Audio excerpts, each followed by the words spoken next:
sa sainteté. L'univers crie sa majesté. Chantons gloire et puissance, force et louange à l'agneau immolé. À l'agneau immolé. Les ténèbres ont reculé devant l'œuvre de la croix, devant l'agneau immolé et le sang versé pour moi. Tous les anges de sa sainteté, l'univers crie sa majesté. Chantons gloire et puissance, force et louange à l'agneau immolé. À l'agneau immolé.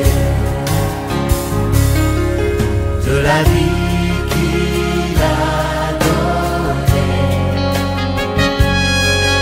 à la vie qui brûle en moi. Ton amour est à jamais ma reconnaissance au roi. Tous les anges de sa sainteté,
Bien-aimés dans le Seigneur, bonjour.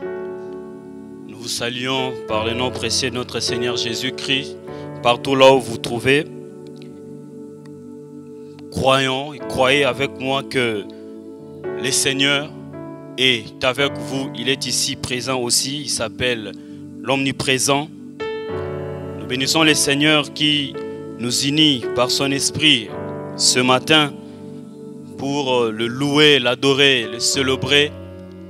Lui, notre Dieu. Et nous sommes fiers de lui appartenir. Amen. Si vous êtes fiers de lui appartenir, j'aimerais vous inviter à acclamer votre Dieu, notre Dieu, à acclamer le Dieu puissant, à acclamer celui qui a toujours été là à vos côtés. Il a toujours été là à nos côtés. Il est là. Acclamons, poussons des cris de joie en son honneur. Le Dieu qui ne nous abandonne jamais. Le Dieu qui nous suffit. Nous n'avons pas besoin d'avoir d'autres dieux en dehors de lui. Il est celui qui nous a aimés alors que nous ne le connaissions même pas. Il est le Dieu qui marche avec nous et qui nous soutient. Il nous donne la victoire. Au milieu des épreuves, nous avons la victoire et nous vivons la victoire du jour au lendemain. Voilà pourquoi ce matin, en ce dimanche 19 juillet 2020, nous sommes venus l'adorer, nous sommes venus le célébrer, nous sommes venus magnifier son nom. Nous sommes venus contempler sa gloire. Combien il est bon notre Dieu, combien il est puissant. Combien il est toujours là. Combien il ne cesse de nous faire du bien. Combien il pourvoit à nos besoins. Combien il nous a guéris. Combien il nous a donné la victoire. Nous posions des questions. Oh, je crois que ce matin, voilà pourquoi nous n'avons pas besoin de nous distraire. Éloigne-toi de toute distraction, car ce matin, en ce culte, le Seigneur est capable de répondre à ta question. Le Seigneur est capable de te donner la solution à ce problème. Ne sois pas distrait, bien-aimé de Dieu. Commence à élever le nom de ton Dieu. Commence à élever le nom de celui qui t'a aimé avant la fondation du monde. Commence à bénir son nom. Commence à l'élever. Commence à pousser des cris de joie. Commence à lui dire combien tu l'aimes. Commence à élever ce Dieu au-dessus de tout ce qui te préoccupe, au-dessus de tout ce qui te dérange, au-dessus des soucis, au-dessus de la maladie que tu as. Laisse-moi te dire que ta maladie n'est rien devant le nom de Jésus. Laisse-moi te dire que ton problème n'est rien devant le nom de Jésus. Laisse-moi te dire que tes soucis ne représentent absolument rien devant le nom de Jésus, car il est le Dieu créateur. Il est le Dieu qui règne. Il est le Dieu qui domine sur toutes choses.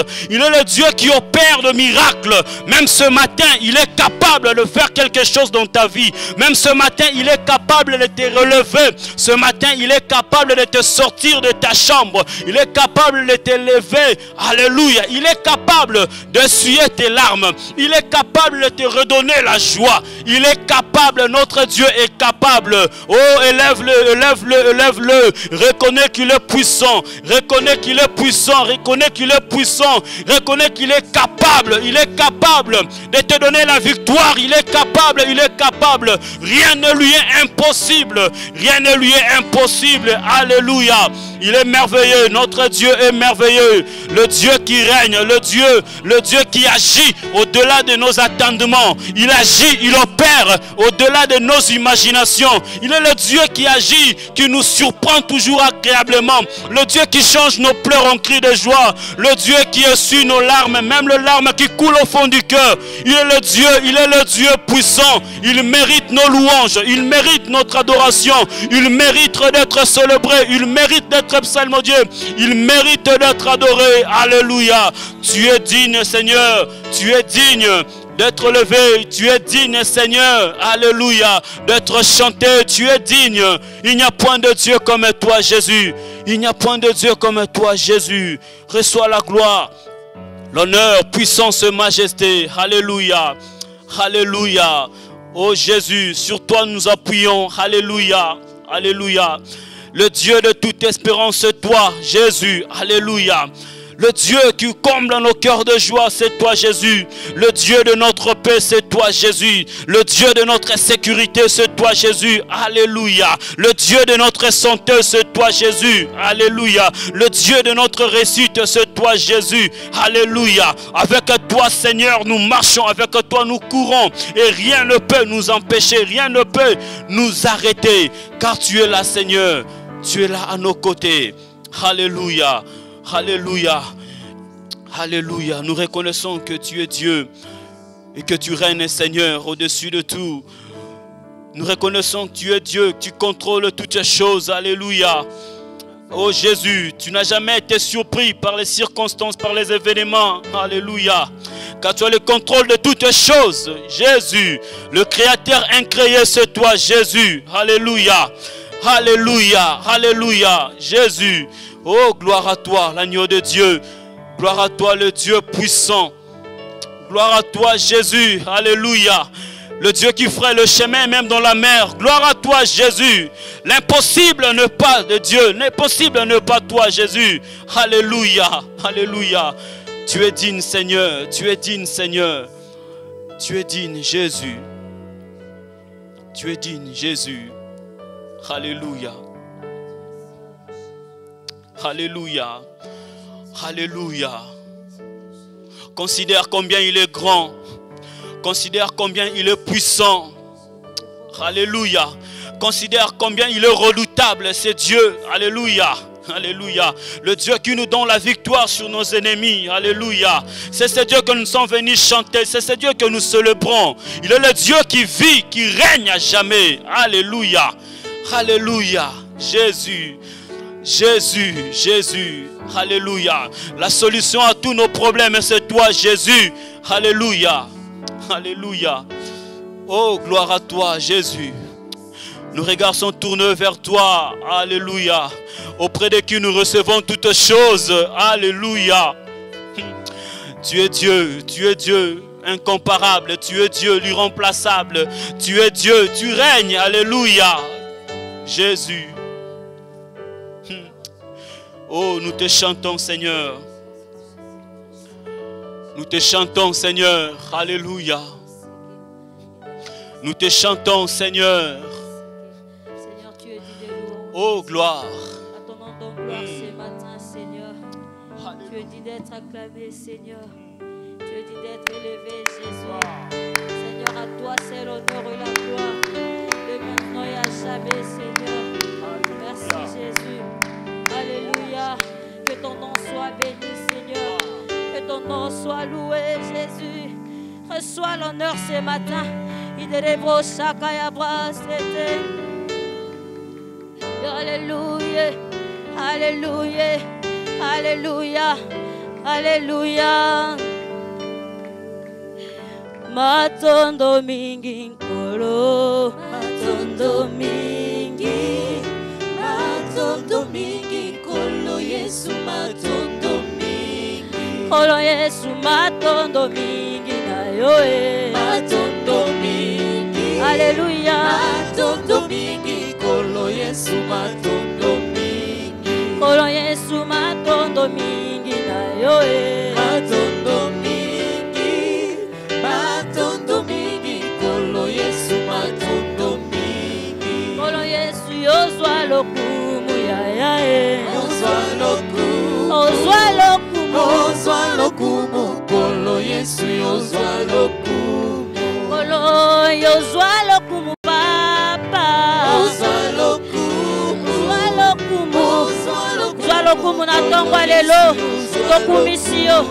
Kolo toyembeli yo lelo e. Toyembeli yo. Toyembeli yo.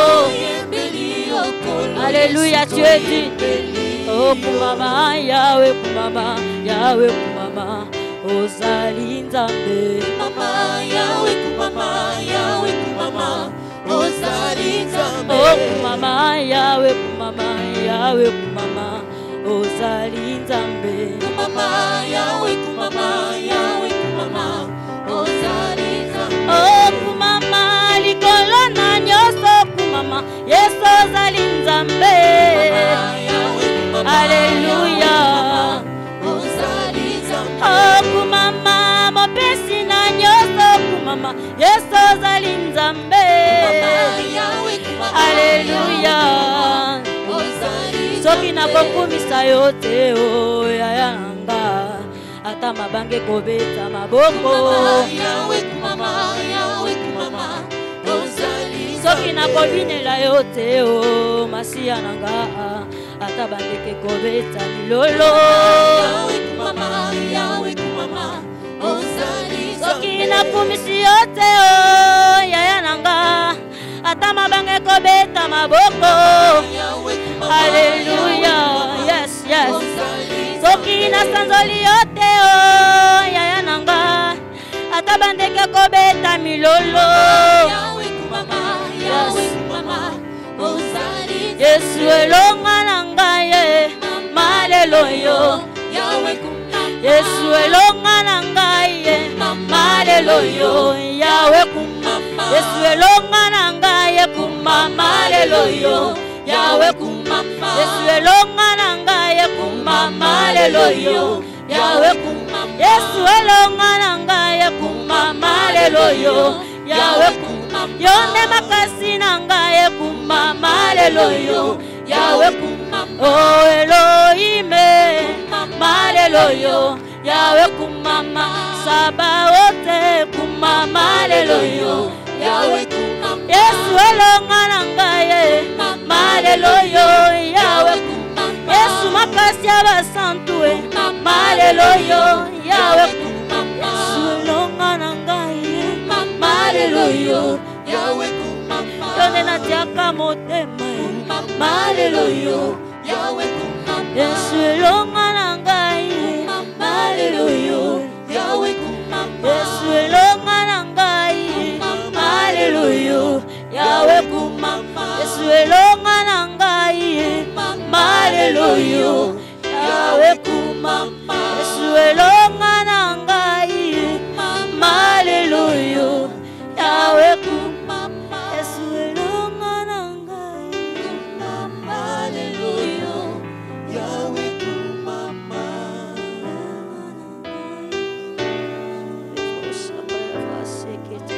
Alléluia. Alléluia. C'est toi notre victoire, Jésus. C'est toi notre force, Jésus. Sois loué à jamais, le Créateur de toutes choses. Sois loué à jamais, le Dieu redoutable. Sois loué à jamais, le Saint de jour, l'agneau de Dieu. Sois loué à jamais, le rocher des âges. Sois loué à jamais, la pierre angulaire. Sois loué à jamais, le pain de vie. Sois loué à jamais, l'étoile brillante du matin. Sois loué à jamais. Alléluia. La porte qui nous mène au salut, sois loué à jamais. Les garants d'un salut éternel, sois loué à jamais. Le Dieu qui demeure dans le lieu très haut, dans une lumière inaccessible. Le Dieu qui possède l'immortalité, sois loué à jamais. Alléluia.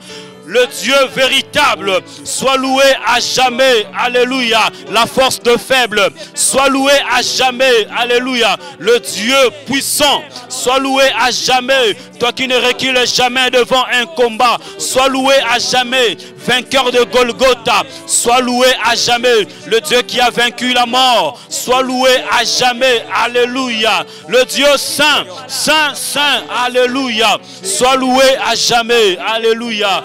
Car tu le mérites, Jésus. Tu le mérites, Jésus. Alléluia. C'est toi, Seigneur. C'est toi qui es digne, Jésus. C'est toi qui es digne, Jésus, de recevoir la louange de ton peuple. C'est toi qui es digne de recevoir l'adoration de ton peuple. Tu es le Dieu incomparable. Voilà pourquoi, Seigneur, nous répandons nos cœurs, Seigneur, au devant de toi, pour te dire combien nous t'aimons, Seigneur. Toi qui nous as aimés le premier et qui nous a appris à aimer. Ce matin, nous répandons nos cœurs, Seigneur, pour te dire, oh, combien nous n'avons que toi, Jésus. Nous n'aurons pas d'autre Dieu devant toi, Jésus. Oh, yes.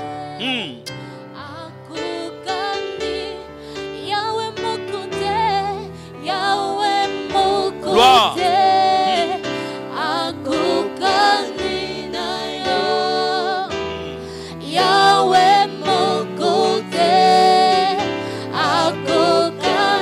Seigneur, nous le proclamons. Nous le confessons.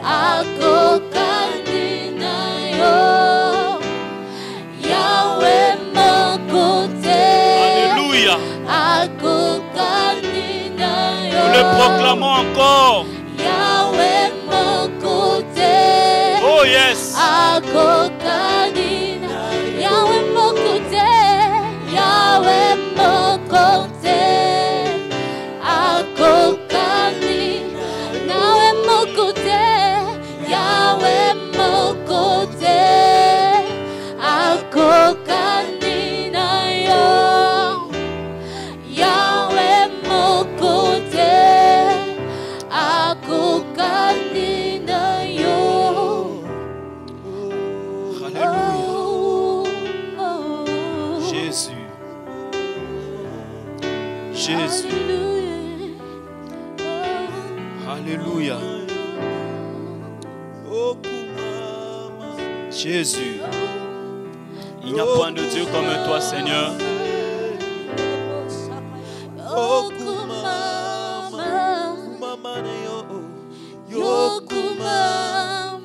Jésus.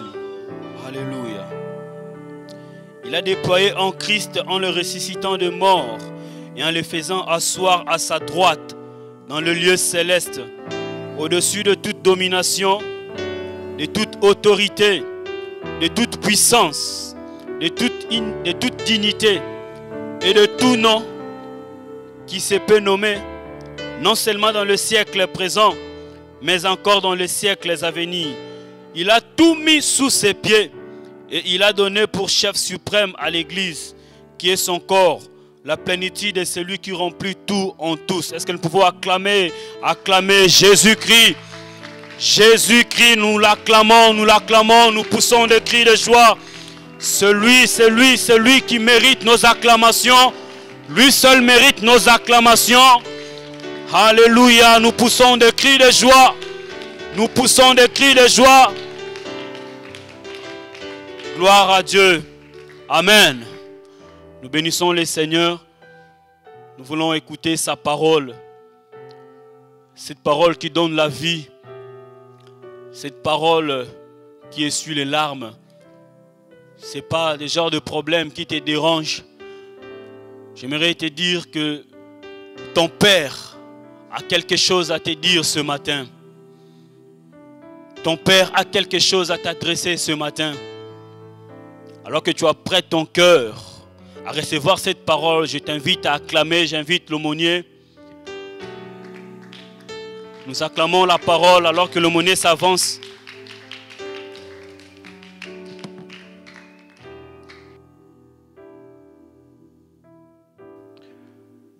Je vous salue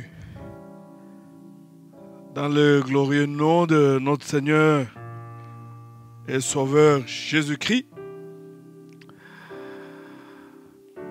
Je vous embrasse partout où vous vous trouvez. C'est encore une grande joie pour moi de prier avec vous ce dimanche. Et au même moment, je m'acquitte du devoir de remercier chacun de vous pour vos souhaits lors de l'anniversaire de ma naissance. Nous sommes une famille merveilleuse, une grande et bonne famille dont les relations demeureront jusqu'à l'éternité. Si vous êtes vraiment enfant de Dieu, ma relation avec toi ne sera jamais brisée. Et je suis content. C'est vrai, je félicite les uns les autres pour avoir tenu bon jusqu'en ce jour, mercredi, vendredi, dimanche. Mais quelque part, vous sentez qu'il y a le contact physique qui manque. Alors je comprends quand l'auteur de l'épître aux Hébreux dit que n'abandonnez pas vos assemblées, donc il a vraiment raison. Et je donne tort à ceux qui souvent disent que non, je prie dans mon cœur, je prie à la maison. J'ai souffert pendant tout ce temps à cause du contact, de manque de contact physique. Je crois que le Seigneur nous fera grâce. Nous avions commencé à parler, et je vais continuer, nous avons commencé à parler de la croix et de bénéfices de la croix de Jésus-Christ. Nous avions parlé de la croix et nous avions déjà commencé à parler de bénéfices. Et là, nous avions parlé de la rédemption, la délivrance, la libération moyennant un prix. Et Christ a payé ce prix-là. Le prix, c'est son sang. Donc, pour que tu deviennes enfant de Dieu, il y a quelqu'un qui a payé de son sang. Et personne d'autre, aucun esprit ne peut te payer de nouveau. Parce qu'il ne sera pas remboursé ce que Christ a payé à la croix. Nous avons même dit que la plus grosse dépense que Dieu ait faite, c'est la mort de son Fils Jésus-Christ. Pour que toi et moi, nous puissions être sauvés.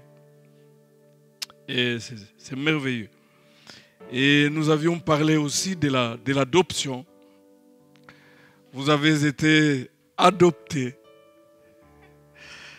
Et nous ne sommes pas nés chrétiens, mais nous sommes devenus chrétiens. Parce que Dieu, par la mort de son Fils Jésus-Christ, nous a adoptés dans sa famille. Et nous avons le même privilège que le Seigneur Jésus. Et nous sommes aussi héritiers. Héritiers de Dieu, co-héritiers avec Christ, mais héritiers aussi d'Abraham. Donc c'est vraiment merveilleux d'être enfant de Dieu. Si vous avez obtenu cette grâce d'être enfant de Dieu, vous n'avez rien perdu. Vous avez beaucoup gagné, peut-être à part par le simple fait d'avoir abandonné le péché. Aujourd'hui, je vais parler encore d'un bénéfice, le pardon du péché. C'est magnifique. Je vous invite à vous lever là où vous vous trouvez. Nous allons lire un certain nombre de textes. Nous allons commencer avec Colossiens chapitre 2, versets 13 à 15. Nous allons lire aussi Luc chapitre 24, et 46 à 47. Et nous allons terminer par l'Épître aux Hébreux chapitre 9. Alors si vous êtes là, nous allons lire. Vous, ça c'est Colossiens, vous qui étiez morts par vos offenses, vos péchés, et par l'incirconcision de votre chair, il vous a rendu à la vie avec lui, en nous pardonnant tous nos péchés. Rendu à la vie avec lui. Notre version dit et nous a rendu à la vie avec lui en nous faisant grâce pour toutes nos offenses. 14. Il a effacé l'acte rédigé contre nous dont les dispositions nous étaient contraires. Il a supprimé en le clouant à la croix. Il a dépouillé le principauté et le pouvoir et les a publiquement livrés en spectacle en triomphant d'eux par la croix. Ça, c'est la première lecture. La seconde, c'est Luc, chapitre 24, et 46 à 47. Et il leur dit, Ainsi, il est écrit que le Christ souffrirait, qu'il ressusciterait d'entre les morts le 3e jour, et que la repentance en vue du pardon de péché serait prêchée en son nom à toutes les nations, à commencer par Jérusalem. Formidable. Formidable. Tout avait été écrit, la mort, résurrection de notre Seigneur Jésus. Nous avions longuement parlé là-dessus. Mais ici, ce qui est intéressant, c'est ce que Christ lui-même dit, que la repentance en vue du pardon sera prêchée en son nom dans toutes les nations. C'est formidable. Il faut se poser la question. Tous ceux qui sont dans telle religion, est-ce qu'ils réalisent quand même la gravité du péché et la grandeur du pardon? Le pardon n'est sauf qu'en Jésus-Christ, en son nom. Et le dernier texte, c'est Hébreux chapitre 9. On va lire 11 à 14 et puis 22. Mais Christ est venu comme souverain sacrificateur de biens à venir. Et il a traversé le tabernacle plus grand et plus parfait qui n'est pas construit par la main de l'homme, c'est-à-dire qui n'est pas de cette création. Et il est entré une fois pour toutes dans le sanctuaire, non avec le sang des boucs des veaux, mais avec son propre sang. C'est ainsi qu'il nous a obtenu une rédemption éternelle. Car si le sang des boucs et des taureaux et la cendre d'une génisse qu'on répand sous ceux qui sont souillés le sanctifie de manière à purifier la chair, combien plus le sang du Christ qui par l'Esprit éternel s'est offert lui-même sans tache à Dieu, purifia-t-il notre conscience des œuvres mortes pour que nous servions le Dieu vivant. Et le verset 22 dit ceci: selon la loi, presque tout est purifié avec le sang. Et sans effusion de sang, il n'y a pas de pardon. Vous pouvez vous mettre, prions le Seigneur, notre Dieu. Seigneur Jésus, nous te bénissons pour l'œuvre de la croix. Tu as tout fait, tu nous as tout donné. Tu es magnifique, tu es merveilleux, tu es admirable. La gloire te revienne. Nous voulons que tu nous parles encore. Et c'est dimanche du pardon. La gloire te revienne. Merci Saint-Esprit d'appliquer ta parole dans nos cœurs. Au nom de Jésus-Christ. Amen. Le pardon du péché. Ça aussi, c'est l'œuvre de la croix. C'est le bénéfice. Le sang des boucs, des animaux, ne pouvait jamais apaiser la colère de Dieu. Évidemment, nous allons voir cela avant de parler du pardon, nous allons parler du péché. C'est seul le sang de Jésus-Christ, non seulement, et ce sang purifie le péché, purifie la conscience, mais ce sang qui a apaisé la colère de Dieu. Vous savez, bien-aimés dans le Seigneur, c'est important. Vous savez, c'est important d'être un pécheur pardonné. Alléluia. C'est important. Dans ce monde, il y a des pécheurs pardonnés. Des pécheurs pardonnés qui ont reçu Jésus-Christ dans leur vie et dont les péchés ont été lavés par le sang du Christ. C'est formidable d'obtenir le pardon de Dieu. Quand nous lisons le psaume 32. Voilà. La Bible dit ceci à partir du verset 1er et 2. Heureux celui dont la transgression est enlevée, dont le péché est pardonné. Heureux. Parce qu'ils sont nombreux qui meurent à cause de la culpabilité d'une conscience chargée suite au meurtre, l'infidélité. Et là, c'est David qui le dit, heureux celui dont la transgression est enlevée et dont le péché est pardonné. Il est heureux. Quand on a le péché avec soi, on ne peut jamais être heureux. Et le verset 2 dit ceci, heureux l'homme à qui l'Éternel ne tient plus compte de sa faute et dans l'esprit duquel il n'y a point de fraude. Il est heureux.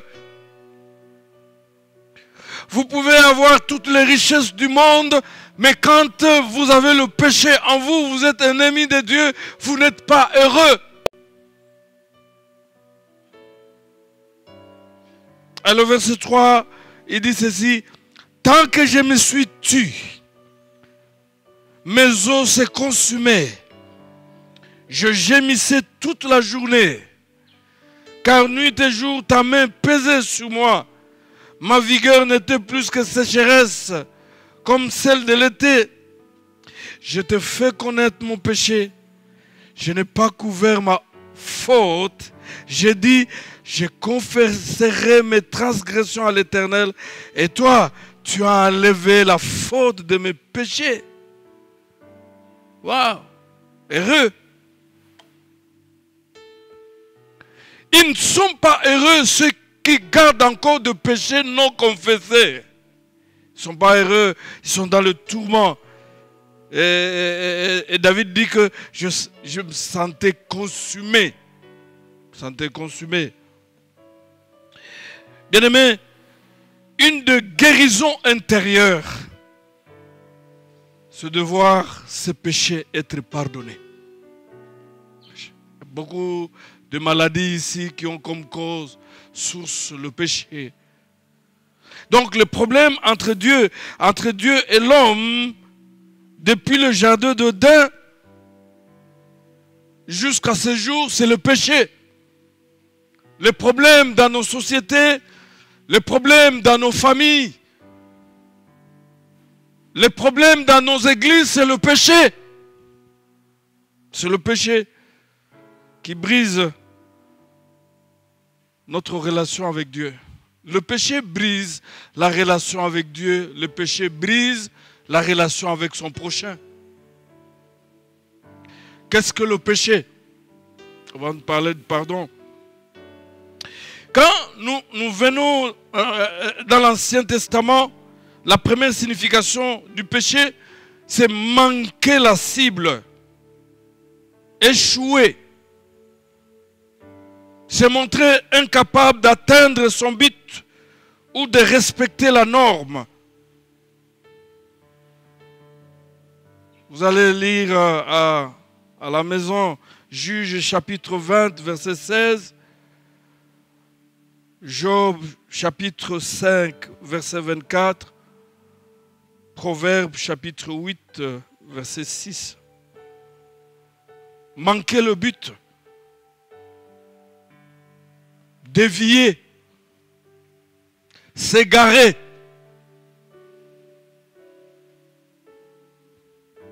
Aller en dehors de la voie de l'Éternel. Mais le péché aussi signifie l'impureté. Tous ceux qui vivent dans le péché sont dans l'impureté. Et comme je le disais, le péché, c'est le fait de s'écarter de la voie du Seigneur. C'est le fait de glisser sur la pente qui conduit à la ruine.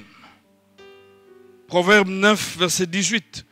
Des fois, ça me fait pleurer des gens qui priaient ici avec nous, qui sont dans de sectes pernicieuses et qui vous racontent que non, j'ai trouvé la vérité. Mais quand vous entrez en profondeur, quelle vérité? C'est la médiocrité. Ils se sont éloignés de la voie du Seigneur. Ils sont dans l'impureté, ils sont dans l'idolâtrie, ils sont dans la saleté. Toujours dans l'Ancien Testament, le péché signifie aussi l'iniquité, signifie aussi la faute, signifie aussi la perversité, signifie aussi la culpabilité. Le péché, nous l'avons lu avec le psaume 32 ici. Vous pouvez lire encore le psaume 32, verset 5. Je t'ai fait connaître mon péché, je n'ai pas couvert ma honte. Je dis, je confesserai mes transgressions à l'Éternel. Vous pouvez lire aussi le psaume 38, verset 5. Une autre signification dans l'Ancien Testament du péché, c'est la transgression,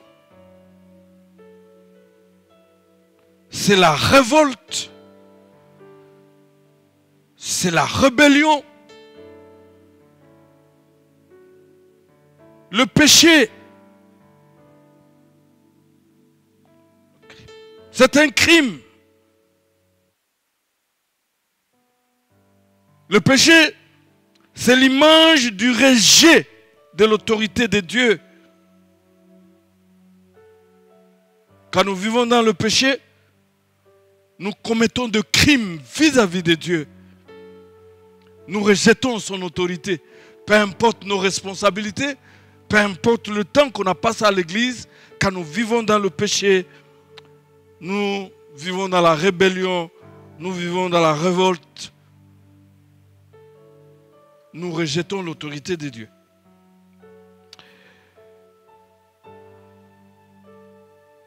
Quand nous venons dans le Nouveau Testament, le péché a cette même signification, manquer le but.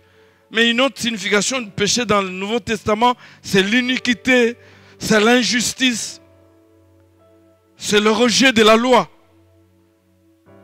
c'est l'hostilité envers tous ceux qui vivent dans le péché, que vous soyez dans la chorale, que vous soyez dans des groupes d'adoration, que vous soyez pasteur, que vous soyez diacre ancien, que vous soyez, quand vous vivez dans le péché, vous êtes hostile envers Dieu.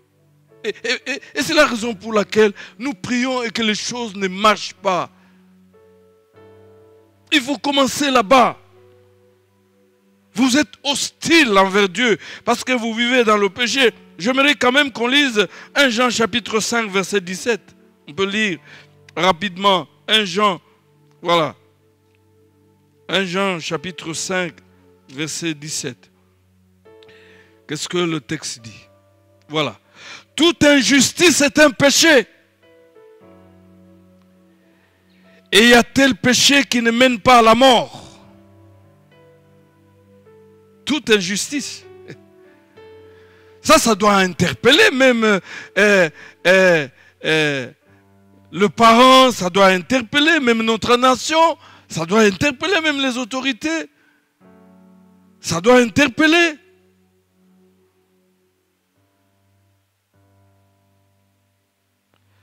Toujours dans le Nouveau Testament, le péché signifie l'impiété, signifie le manque de respect pour les divins, manque de respect pour Dieu. Une autre signification, j'avais déjà dit, c'est la transgression, le dépassement de ligne. Une autre signification dans le Nouveau Testament, le péché, c'est la désobéissance. La désobéissance envers Dieu. Le péché, c'est la méchanceté, c'est la malignité. Le péché, c'est donc la non-conformité ou manque de conformité à la loi de Dieu. Le péché, c'est la violation de la loi de Dieu. Quand vous lisez dans 1 Jean chapitre 3 verset 4, la Bible dit ceci: quiconque commet le péché commet aussi la violation de la loi. Et le péché, c'est la violation de la loi. C'est ce que la Bible appelle péché. C'est comme nous avons lu dans 1 Jean 5, 17 à toute injustice est péché. Bien-aimés dans le Seigneur, La transgression est si grave parce qu'elle s'inscrit dans la relation personnelle avec Dieu. Vous pouvez lire dans Jacques chapitre 4 verset 17. Donc le péché est grave. Le péché, c'est la révolte contre Dieu.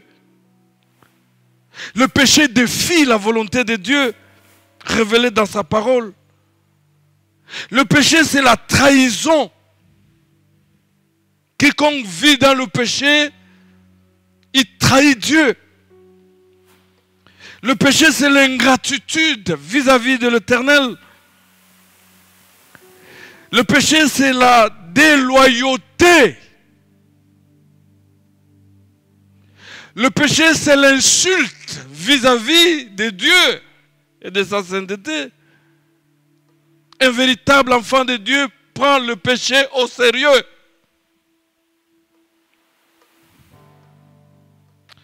Paul liste quelques péchés.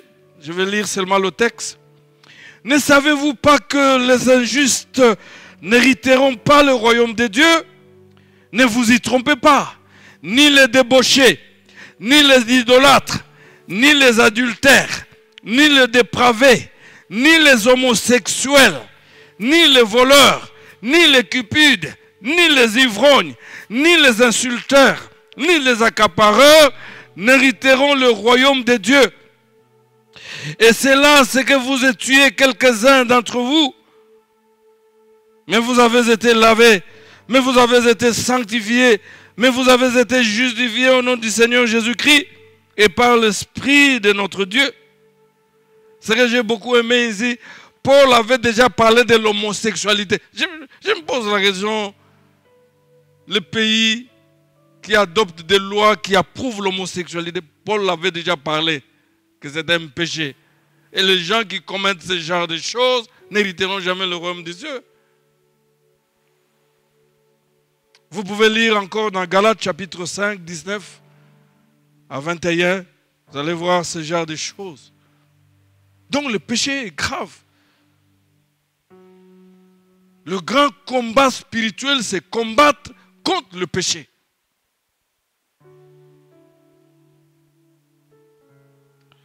Mais quand nous vivons dans le péché, quelles sont les conséquences? Il y a toujours des conséquences. Le péché fait de l'homme un esclave. Et le Seigneur Jésus lui-même l'a dit dans Jean chapitre 8, 34 à 36. Il dit ceci: en vérité, je vous le dis, quiconque commet le péché est esclave du péché. L'esclave ne demeure pas pour toujours dans la maison. Le Fils y demeure toujours. Si donc le Fils vous a franchi, vous serez réellement libre. L'esclave du péché. Un jour, j'ai rencontré un fumeur qui disait que lui, s'il n'a pas fumé, même à 0 heure, il peut se réveiller pour aller chercher là où on vend la cigarette. Il y a des esclaves comme ça. S'il n'a pas pris de l'alcool, il est prêt à vendre tout le pantalon pourvu qu'il achète l'alcool. Il y a des esclaves comme ça de sexe, des adultères impudiques. Quand nous lisons dans Romains chapitre 6, verset 6, 13, le verset 13 à 14, le verset 16 à 23, la Bible nous dit clairement, ça c'est Paul qui parle, que le péché règne, le péché domine. Et l'apôtre Paul explique que cette puissance du péché a été abrogée quand Dieu a effectivement condamné le péché dans la chair de Jésus sur la croix à la personne de celui qui portait le péché. Romains chapitre 8, verset 3. L'esclavage du péché démontre que le péché est une aliénation qui le rend étranger la vie de Dieu. Bien entendu, en dehors de la chair, il y a le monde, il y a le diable aussi.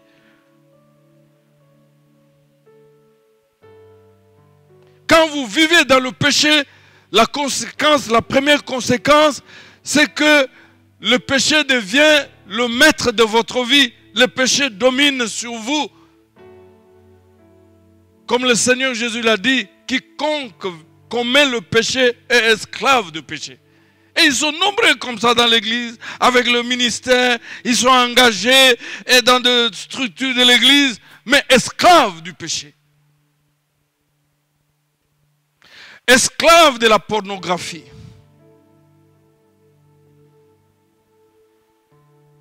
Esclaves de la cupidité.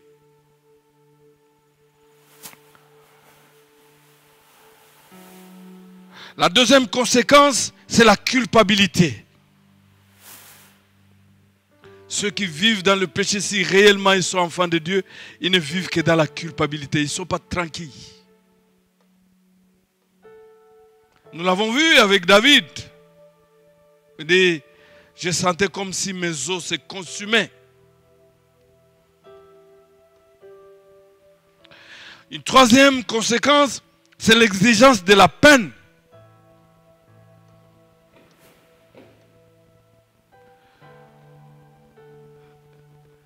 La quatrième conséquence, c'est la condamnation. Quand vous lisez dans Genèse 2, 17, le Seigneur dit, le jour où tu mangeras le fruit, et j'aime beaucoup la version originale, mourir tu mourras. Vous voyez un peu comment l'ennemi, le diable, ne nous aime pas. Dans le jardin, il y avait aussi les fruits de la vie éternelle. Mais il n'a pas dit à Adam et Ève d'aller manger le fruit de la vie éternelle, d'aller manger le fruit de la connaissance. Il dit, mais si vous mangez ça, vous serez comme Dieu. Alors qu'ils étaient créés à l'image de Dieu. Faites attention avec le mensonge du diable. Combien aujourd'hui sont dans l'occultisme, dans des philosophies diaboliques, parce que attirés par le souci de la connaissance. Tu es heureux si tu connais Dieu. Ce n'est pas les autres connaissances où vous vous retrouvez dans des histoires diaboliques.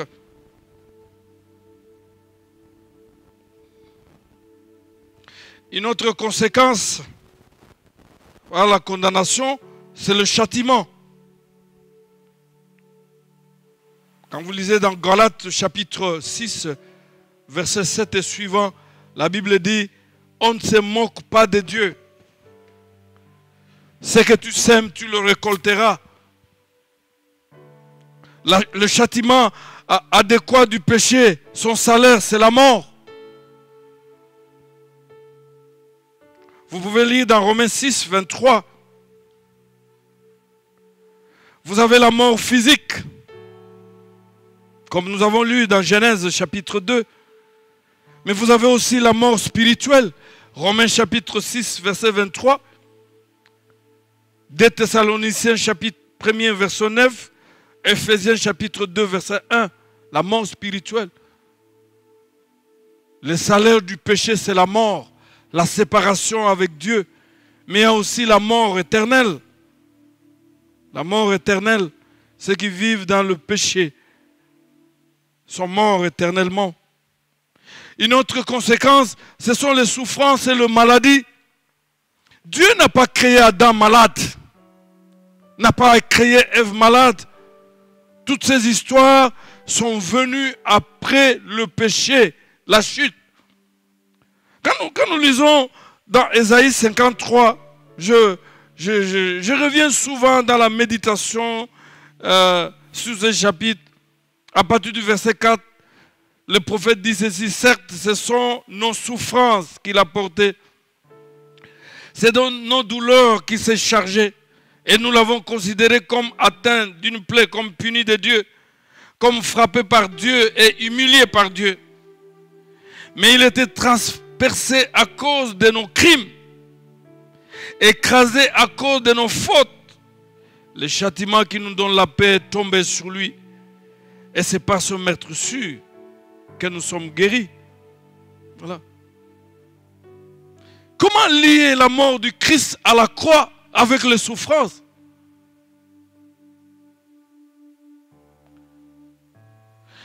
Ils sont nombreux aujourd'hui qui se cachent derrière. Non, non, mais c'est la croix. Le Seigneur Jésus a dit, c'est lui qui veut me suivre, qui se charge de sa croix. Mais cette croix-là ne signifie pas toute souffrance. C'est toute souffrance que j'endure à cause de mon appartenance à Christ, à cause de ma foi. Ce n'est pas toute souffrance.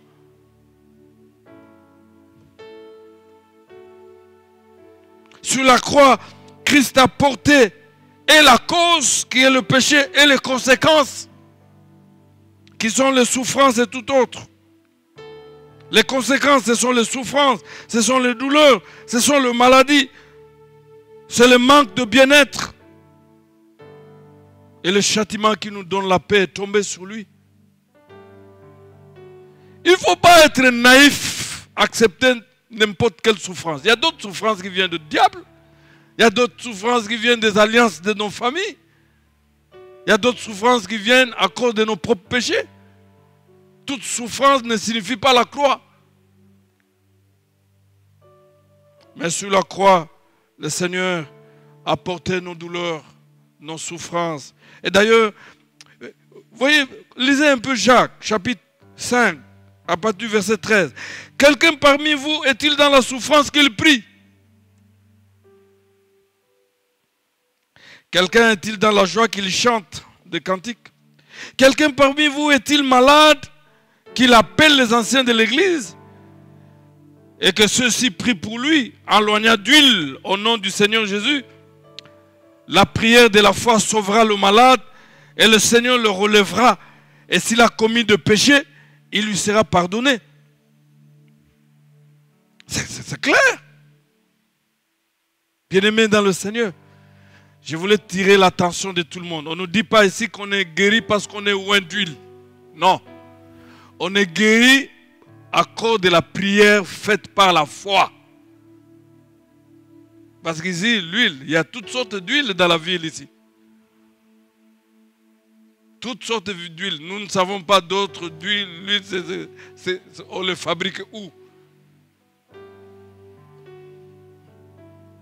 Tu iras un jour acheter l'huile mélangée avec les urines, comme ça. Dans la ville ici. L'huile ne guérit pas. C'est la prière faite par la foi qui guérit la personne. C'est ce que j'ai aimé aussi ici. Il y a des maladies qui sont liées au péché. Et pour que tu sois guéri, il faut qu'on enlève d'abord la cause. Il dit clairement ici, Jacques, que la prière faite avec foi sauvera le malade et le Seigneur le relèvera. Et s'il a commis de péché, il lui sera pardonné.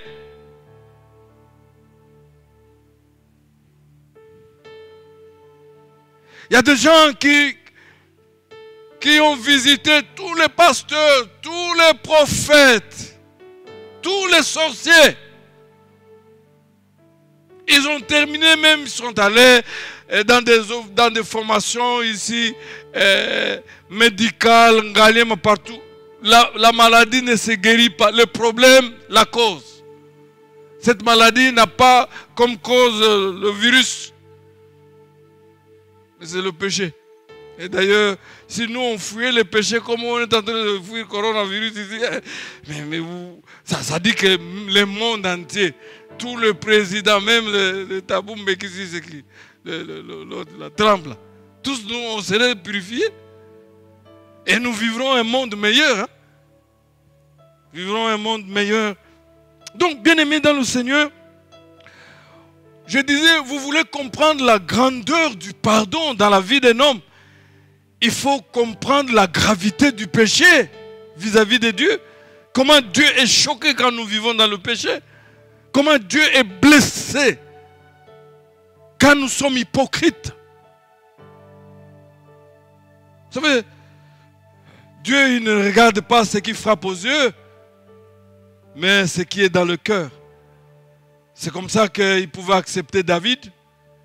Et puis, refuser ses aînés, malgré leur taille, tout ça. Revenons maintenant au pardon. Le pardon. Ça, c'est un don de Dieu. Nous l'avons lu dans l'épître hébreu, qu'il a versé de son sang, qu'il lave même la conscience. Je n'ai pas une conscience chargée.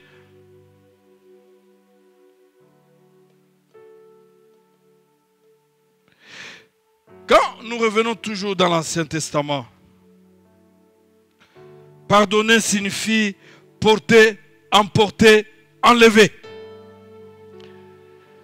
Donc pardonner signifie l'enlèvement de la faute, l'enlèvement du péché et de ses conséquences.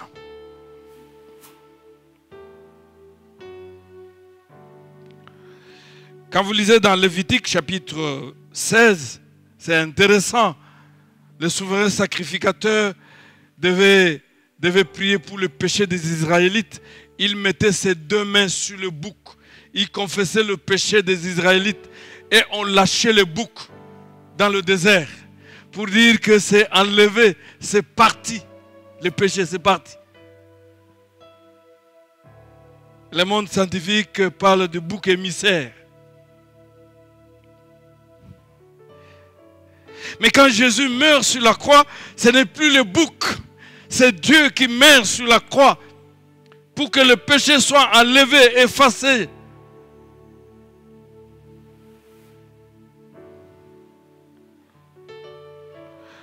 Le pardon aussi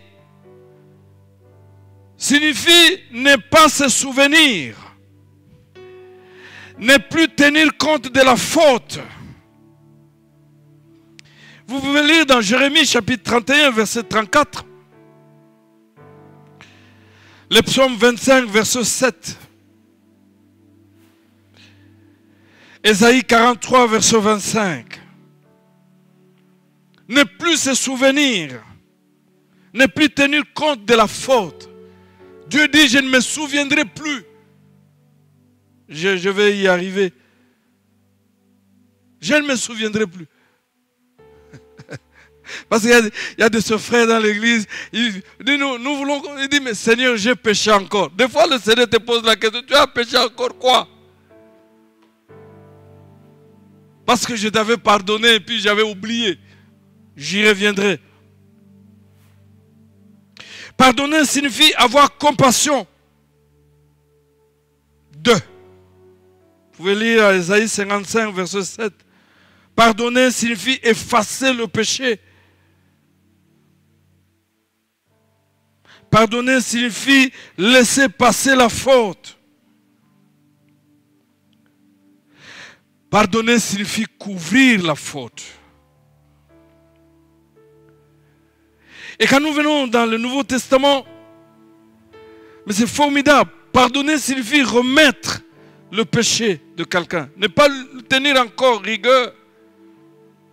Je ne sais pas l'expression ici vient d'où. Je t'ai pardonné, mais je n'ai pas oublié. Hein? Je n'ai pas oublié. Quand nous lisons dans 1 Jean chapitre 1 verset 9, la Bible dit, si quelqu'un dit, on commence à partir du verset 8, si quelqu'un dit qu'il n'a pas de péché, mais c'est un menteur. Mais si tu confesses ton péché, il est fidèle et juste pour te pardonner et te purifier. Cette grâce, on n'en a pas dans d'autres religions. Cette grâce, on n'en a pas. On ne paye jamais le pardon, j'y arriverai. Pardonner aussi signifie acquitter. Aussi faire grâce. Bien-aimés dans le Seigneur,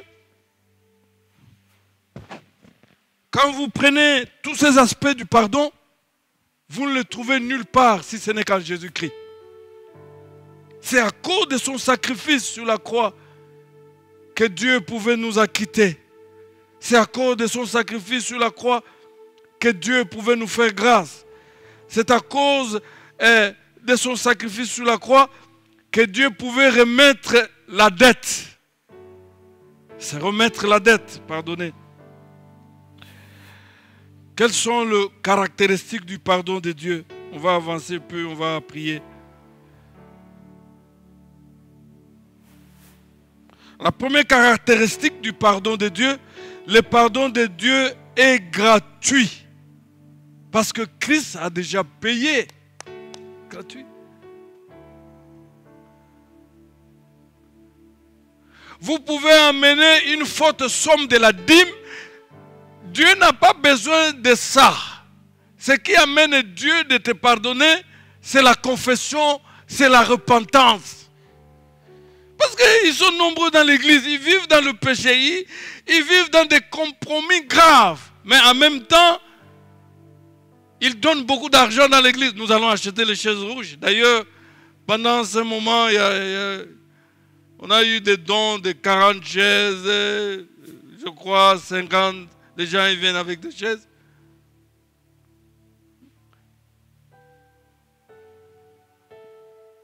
Tu pars dans la prostitution et puis tu viens avec l'offrande de la prostitution pour dire à Dieu, ta part est là.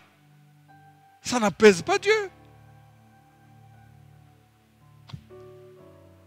Le pardon de Dieu est gratuit.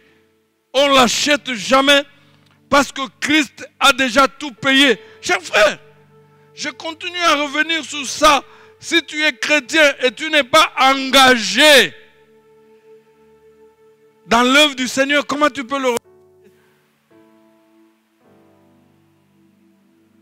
Imaginez-vous que nous étions dans l'Ancien Testament, il fallait amener des boucs, des vaches, tout ça. Je n'ai même pas de vaches. Moi, je trouve ça seulement au marché.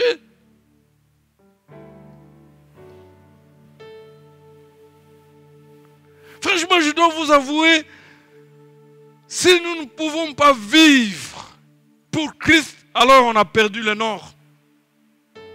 Venir seulement le dimanche à l'église, où on ne s'engage pas dans les activités pour chercher les âmes perdues, alors on est perdu tout en restant dans l'église. Vous savez qu'il y a des gens qui sont perdus tout en étant dans l'église. Il y a des gens qui sont perdus tout en étant dans des structures de l'église, ils sont perdus. Le pardon de Dieu ne se mérite pas. C'est un don gratuit. Vous allez lire dans Romains chapitre 3, verset 4. Le salaire du péché, c'est la mort. Mais le don gratuit de Dieu, c'est la vie éternelle en Jésus-Christ. Deuxième caractéristique du pardon, le pardon de Dieu est complet.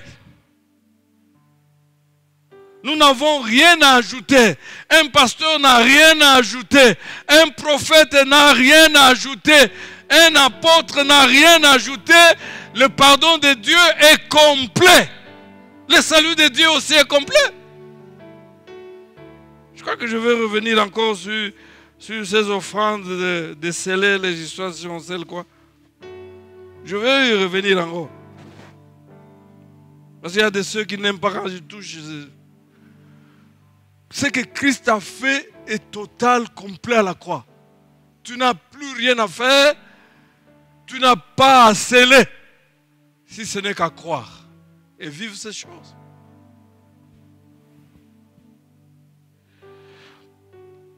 La grâce de Dieu est toujours plus grande que le péché, chers frères. Quand vous lisez dans Ephésiens 1,7, vous voyez ces choses. La grâce de Dieu, le pardon de Dieu est toujours plus grand que le péché. Parce que là où le péché a abondé, la grâce de Dieu, le pardon de Dieu a surabondé. Romains chapitre 5, verset 20. Et l'apôtre Jean déclare ceci: je vous écris, petits enfants, parce que vos péchés vous sont pardonnés à cause de son nom. 1 Jean chapitre 2 verset 12. À cause du nom de qui? À cause du nom de Jésus. Pas à cause du nom de Mahomet. Pas à cause du nom de Bouddha. Pas à cause du nom de Confucius. Pas à cause du nom de général tel. Pas à cause du nom de Diangenda. Mais à cause de qui? Du nom de Jésus-Christ. Vous voyez la raison pour laquelle nous devons aller prêcher l'évangile? Il y a des gens qui sont perdus derrière la Bible. Troisième caractéristique, le pardon de Dieu, c'est vraiment empressé. Dieu s'empresse pour te pardonner, me pardonner. Mais pourquoi tu résistes? Vous savez, le péché, j'ai lu une histoire où quelqu'un élevait un boa. Chaque matin, il venait avec un gobelet. Non, une marmite du lait. Jusqu'au jour où le boa grandit, il l'a mangé. C'est ça le péché. Le péché, c'est du poison. Peu importe l'étiquette. On peut mettre l'étiquette de telle qualité de jus, mais le péché, le poison reste poison. Le pardon de Dieu est empressé. Dieu est pressé. Voilà, le psaume 86, verset 5 dit: car tu es bon, Seigneur, tu pardonnes, tu es plein d'amour pour tous ceux qui t'invoquent. Loin d'accorder à regret son pardon, Dieu s'empresse à l'accorder. Dieu nous attend. C'est comme le fils prodigue. Dieu le Père l'attendait toujours. Il viendra quand? Il nous attend, il t'attend.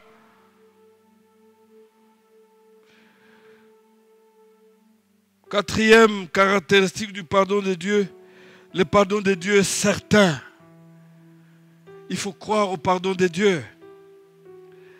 Quand nous lisons dans Actes 26, 18, Paul dit que Dieu l'a envoyé vers le païen afin qu'il ouvre leurs yeux pour qu'ils passent de ténèbres à la lumière et de la puissance de Satan à la puissance de Dieu, pour qu'ils reçoivent par la foi en Jésus le pardon de péché et l'héritage avec le sanctifié. Par la foi en Jésus-Christ. Pas par la foi à un apôtre. Je mets en garde ceux qui se promènent avec les photos des apôtres dans la ville ici. Ça ne sauve pas. Ou ceux qui prient, amène-moi des photos de la personne. Mais enfin, est-ce que le Saint-Esprit ne connaît pas la personne en question? Je crois que je vous ai raconté l'histoire ici, dans une assemblée, on est en train de prier, et puis l'archibishop, l'archipape demande: et vous les femmes là, qui sont dans des foyers où il y a plusieurs femmes, venez avec les photos des rivales. Alors que dans l'assemblée, il y avait deux rivales qui chacun a amené la photo de l'autre. Quelle prière devait faire? Nous ne sommes pas dans des photos, non. Jésus-Christ aussi n'a pas laissé des photos. Nous sommes dans la foi en Jésus-Christ. Dans la foi en Jésus-Christ. Le pardon de Dieu est certain. Lorsque nous lisons 1 Jean, que je vous ai lu ici, chapitre 1er, verset 8 à 9, la Bible dit: si tu confesses ton péché, il est fidèle et juste pour te pardonner. Quand tu as été sincère dans la confession, tu continues à ressentir la culpabilité, c'est le diable. Or, la Bible dit que chaque affaire devait être réglée sur la déposition d'au moins 2 ou 3 témoins. Dites au diable, c'est du mensonge. Parce que quand j'ai confessé, le Saint-Esprit était témoin, moi-même j'étais témoin. Donc l'affaire a été réglée. 75 fois dans la Bible, il est question du diable. Mais aussi du diable comme accusateur. Accusateur. Donc lorsque nous lisons Hébreux 10, 17 par exemple, Dieu dit: je ne me souviendrai plus de leurs péchés ni de leurs iniquités. Quand Dieu vous pardonne, soyez-en certains qu'il vous a pardonné, il ne se souviendra plus. Ne venez plus dire à Dieu: j'ai péché encore. Non, il a pardonné, il a oublié, il ne se souvient plus. Il y a des gens qui sont gardés prisonniers de ce genre de choses. Le fait que Dieu puisse oublier le péché qui ont été couverts par le sang de Jésus-Christ est l'une des véritables bibliques, de vérités bibliques qui réconfortent le plus les âmes. Jésus oublie, le Père oublie. Quand nous lisons dans les psaumes 103, verset 12, la Bible dit « Autant l'Orient est éloigné de l'Occident, autant il éloigne de nous nos péchés. » Soyez-en certains du pardon. Dans Ésaïe 38, 17, il est dit ceci, « Car tu as jeté derrière toi tous mes péchés. » Et c'est le roi Ézéchias qui en dit ça. Jeté derrière moi. Dans Ésaïe 44, verset 22, Dieu dit, « J'efface tes transgressions comme un nuage et tes péchés comme une nuée. » C'est le Seigneur qui le dit. Vous pouvez lire aussi dans Ésaïe 43, 25 à 26, où Dieu dit, « J'ai effacé tes crimes, j'ai effacé tes péchés. » Jérémie 31, 34, Dieu dit, « Je pardonnerai leur iniquité et je ne me souviendrai plus de leurs péchés. » Même si tu as tué, comme nous avons appris, ceux qui partent prier dans la brousse ici du campus. Il y avait un monsieur qui tuait les gens là-bas. On l'a arrêté si avant-hier, il doit avoir déjà tué des gens beaucoup là. Vraiment, pour que Dieu t'écoute, il faut aller prier dans la brousse. Il faut aller à Mangengenge. Dans ta chambre, Dieu ne peut pas t'écouter. Mais tu vas te retrouver dans un ravin comme ça.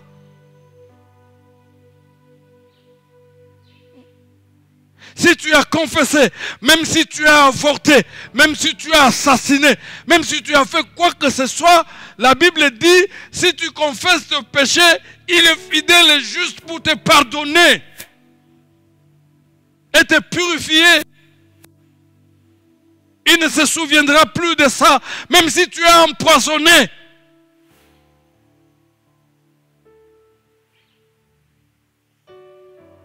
Je dis, nous sommes en difficulté. D'autre part, vous fouillez cette pandémie de coronavirus. D'autre part, vous fouillez le poison. Il y a beaucoup de gens même respectables qui se promènent avec le miel. Vous vous promenez avec le miel, pourquoi?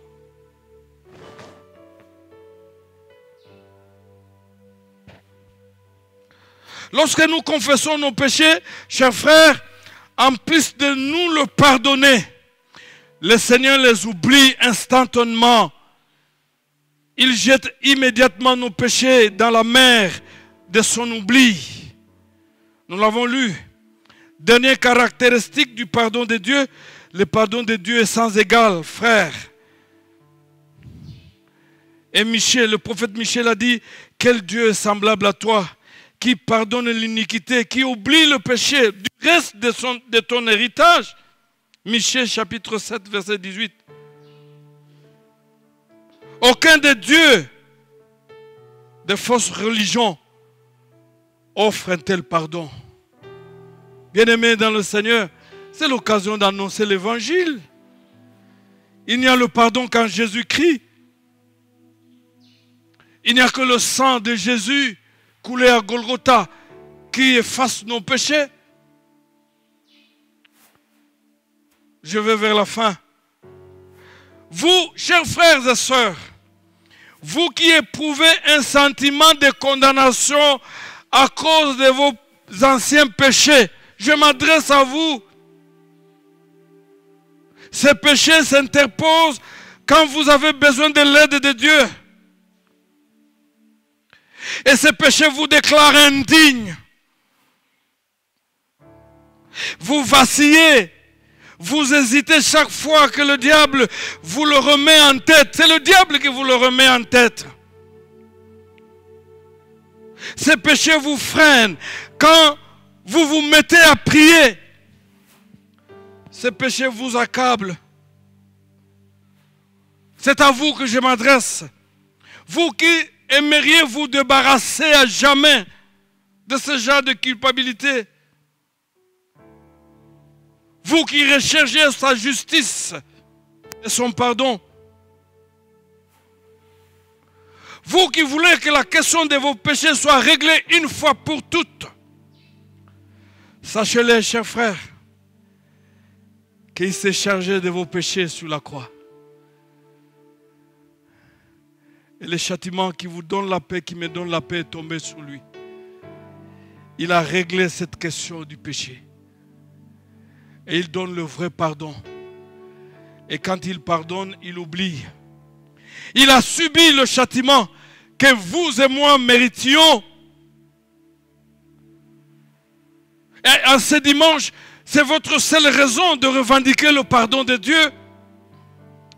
C'est votre seule raison d'être exonéré de vos péchés et de vivre libre de toute condamnation, libre de toute culpabilité, libre de toute accusation. Dieu est notre Père, il n'a pas le temps de venir nous accuser quand nous avons confessé.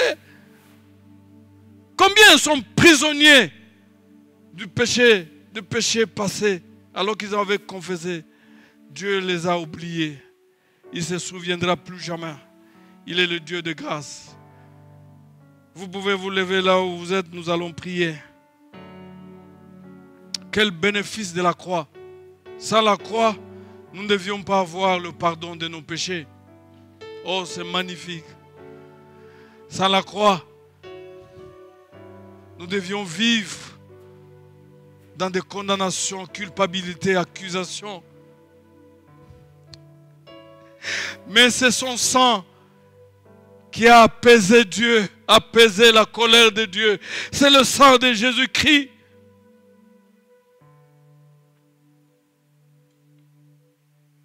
C'est nous qui avons mérité toutes ces souffrances. Mais il a subi ces châtiments que nous, moi et toi, nous méritions. Et le Père est prêt à pardonner quelqu'un. Je vous invite à vous lever. Je demande à tous ceux qui sont bâillonnés, bouleversés, troublés par la culpabilité, les accusations, les condamnations. Paul pouvait dire, il n'y a plus de condamnation dans mon cœur. Soyez libérés de votre péché passé négatif. Nous avons un Père. Nous pouvons faire cette prière. Vous pouvez le faire après moi. Seigneur Dieu, je comprends que Jésus a porté mes péchés sur la croix. Son sang a été versé pour la rémission de mes péchés. Et je les confesse maintenant. Et j'y renonce. Et je confesse le pardon. Christ a subi ma peine. Il me donne la justice. Par la foi, j'accepte ces dons gratuits. Et je déclare, je suis libre de mes péchés. Ils sont expiés. Christ les a portés sur la croix. Et je te dis merci Seigneur. Élevez vos voix là où nous sommes à la maison. Prions le Seigneur. Bénissons notre Dieu. Bénissons notre Dieu. Il n'y a plus de condamnation dans nos cœurs. Il ne se souvient plus. Parce que sur la croix, Christ a porté et la cause et les conséquences. Le diable n'a plus le pouvoir d'utiliser cette raison pour nous faire subir une vie compliquée. Sur la croix, Jésus a porté et la cause qui est le péché et les conséquences qui sont la souffrance, les douleurs, les maladies et tout ce que vous voulez. C'est Dieu qui vous pardonne ce matin. Détruit aussi toutes ces conséquences.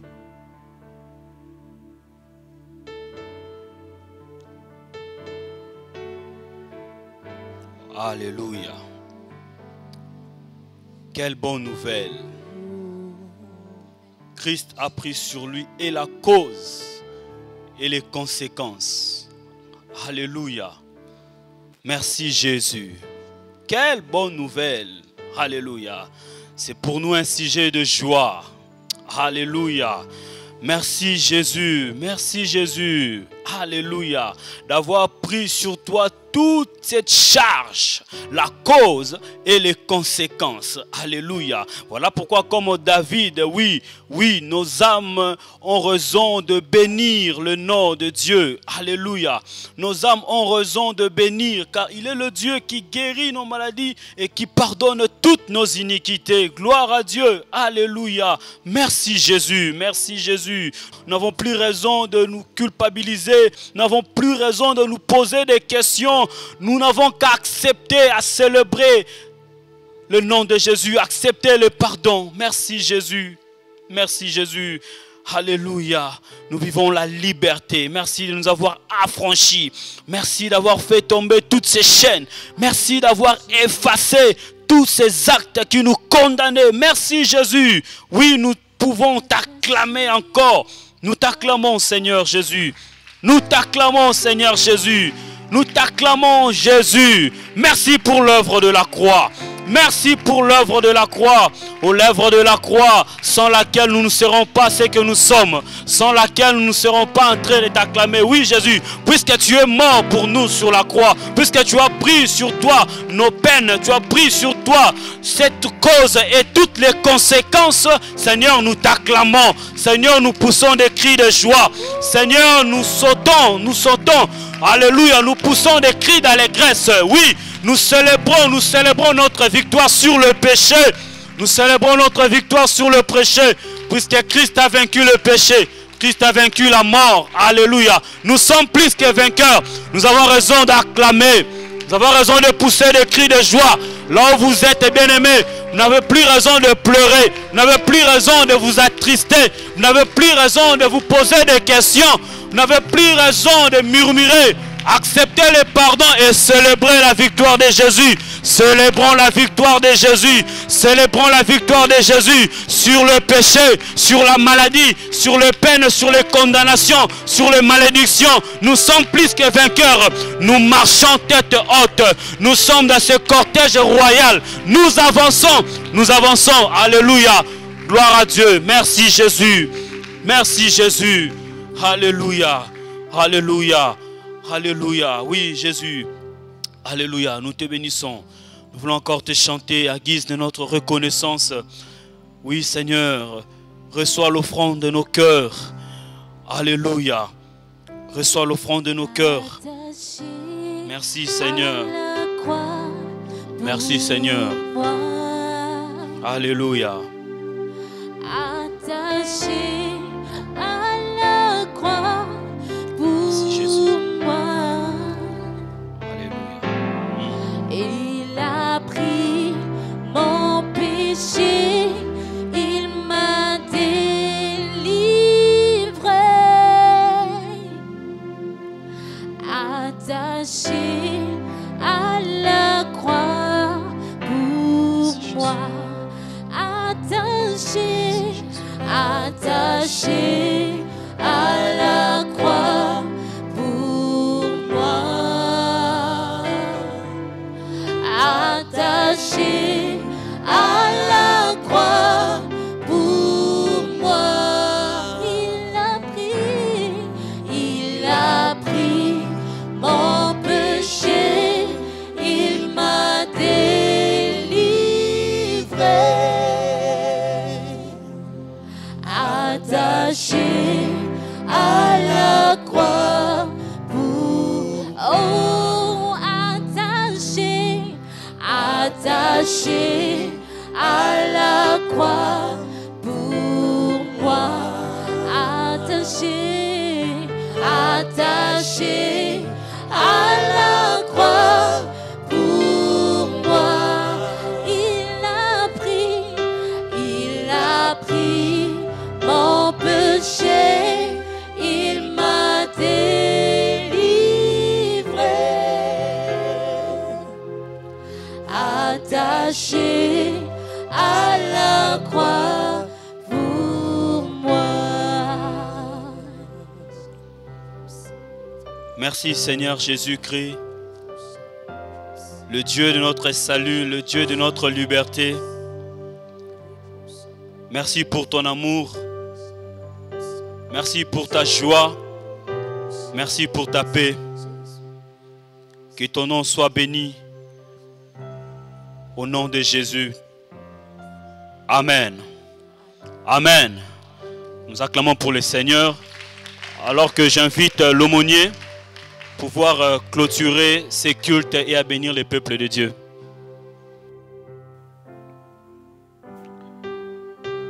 Je suis en train de dire que c'est magnifique d'avoir Jésus comme Dieu, comme Seigneur. C'est important d'être un pécheur pardonné.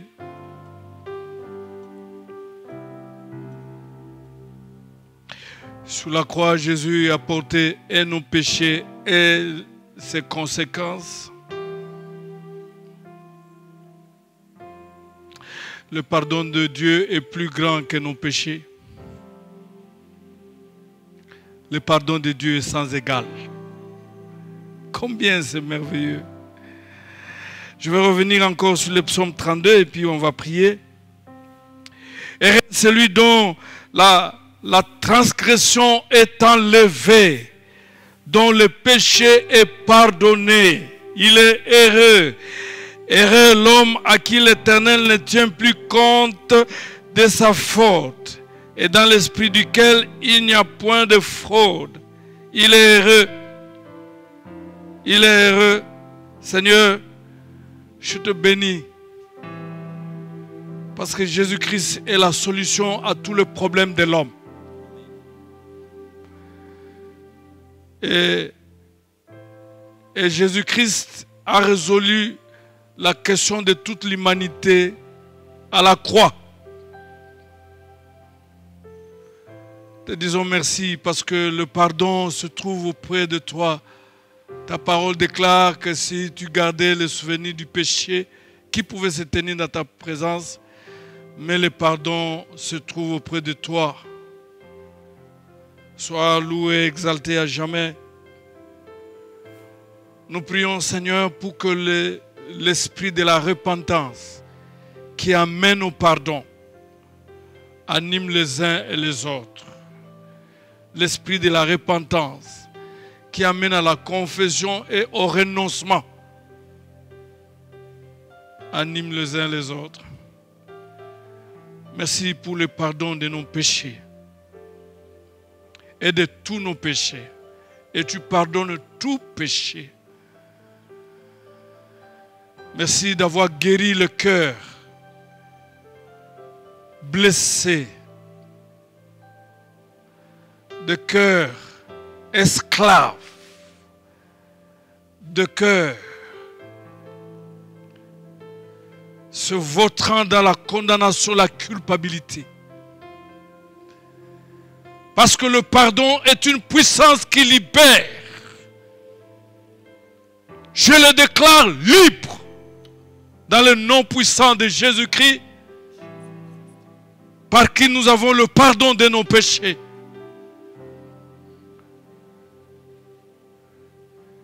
Que ton pardon rétablisse les relations entre les uns et les autres avec toi, les relations entre mari et épouse, les relations entre le parent et les enfants, les relations entre les responsables de l'Église et le paroissien, le pardon, une puissance qui libère. Nous allons tous prier le Notre Père. Notre Père qui es aux cieux, que ton nom soit sanctifié, que ton règne vienne, que ta volonté soit faite sur la terre comme au ciel.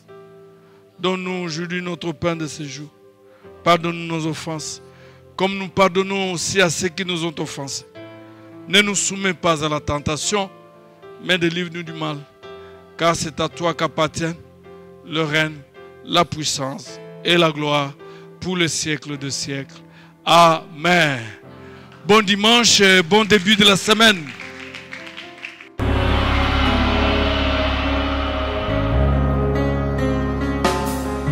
Tous les anges de sa sainteté, l'univers crie sa majesté. Chantons gloire et puissance, force et louange.